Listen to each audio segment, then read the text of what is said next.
म्हणजे या संतांनी या सज्जनांनी या देशासाठी या मातेसाठी जे जे काही केलं त्यावेळेस त्यांना अत्याचारी लोकांचा अन्यायी लोकांचा त्रास सहन करावाच लागला. मग ते गाडगे बाबा असो, वंदनीय महाराज असो की माऊली असो,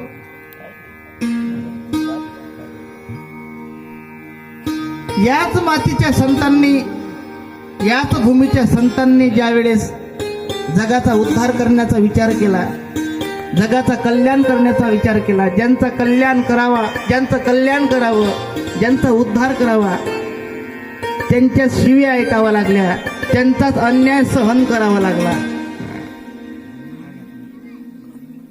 माऊली ज्यावेळेस सिद्धपीठातून बाहेर जायचे माधवगिरी मागण्याकरिता, त्यावेळी संन्यासाची लेकरं आहे, संन्यासाची पोरं आहे म्हणून त्या ठिकाणी त्यांना हाकलून देत लोक, अरे जा निघा इथून, सावली सुद्धा पडू देत नव्हते.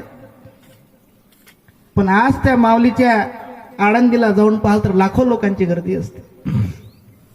आणि तसंच आहे, जोपर्यंत माणूस चांगला करतो तोपर्यंत त्याला कोणी साथ देत नाही, त्याच्यात तोपर्यंत त्याचा अधिकार घडत नाही माणसाला. आणि तो जगातून ज्यावेळेस निघून जातो मग समजतं, अरे अरे अरे हे असं होतं, हे गाडगे बाबा असे होते, हे तुकडोजी महाराज असे होते, हे माऊली असे होते. तोपर्यंत समजत नाही किती सहन करावं लागलं महाराज संतांना, काय नाही सहन करावं लागलं. गाडगे बाबांच्या विचाराचा जर विचार केला, ज्यावेळेस वैराग्य मूर्ती गाडगे बाबा 14-15 वर्षाचे असताना त्यांना डेबूजी म्हणायचे.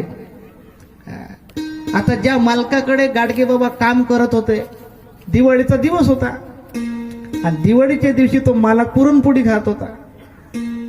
आपलं 15 वर्षाचा डेबूजी, 15 वर्षाचे डेबूजी पाहत होते दारातून. आणि दारातून पाहत असताना त्या मालकाची नजर गेली. म्हणे, ए पोरा काय लावला? काही नाही मालक, पुरणाची पोळी खाण्याची इच्छा होती. अच्छा, पुरणाची पोळी खायची आहे का तुला? बस थांब तिथे. हा मालक जेवला आणि आणला काट्याचा फोक, हातावर मारला महाराज, हातावर मारला. आणि ते हाताला रुतलेले काटे ज्यावेळेस गाडगे बाबा एका दगडावर बसून ते काटे वेचत होते, काटे काढत होते, एक व्यक्ती, एक माणूस त्यांच्याकडे आला.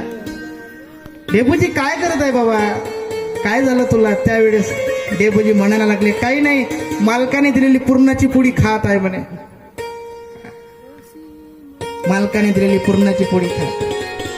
काय काय नाही सहन करावं लागलो. तेच डेबूजी नंतर गाडगे महाराज म्हणून प्रसिद्ध झाले, कीर्तन करायला लागले. 30 वर्षाचे असताना विचार केला की आता स्वतःसाठी जगणं बंद करा. आता स्वतःसाठी जगलो, पण आता समाजासाठी जगायचं आहे, आता धर्मासाठी जगायचं आहे. हातामध्ये फळा घेतला, गावचे गाव स्वच्छ करायला लागले.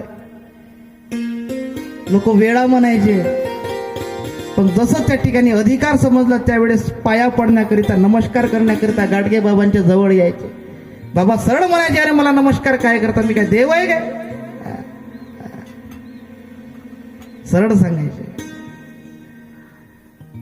त्यावेळेस गाडगे बाबा कीर्तन करायचे. मोठमोठे व्यापारी लोक त्यावेळेस बाबांचं कीर्तन घेण्याकरिता आवर्जून बाबाकडे यायचे. या बाबा आमच्या गावाला कीर्तनाला, या बाबा आमच्या गावाला कीर्तनाला. एक सावकाराने बाबांचं कीर्तन घेण्याकरिता बाबांकडे म्हणे, बाबा कीर्तनाला याल काय म्हणे गावात? हो बाबा येईल ना, पण माझी एक हौस आहे गड्या.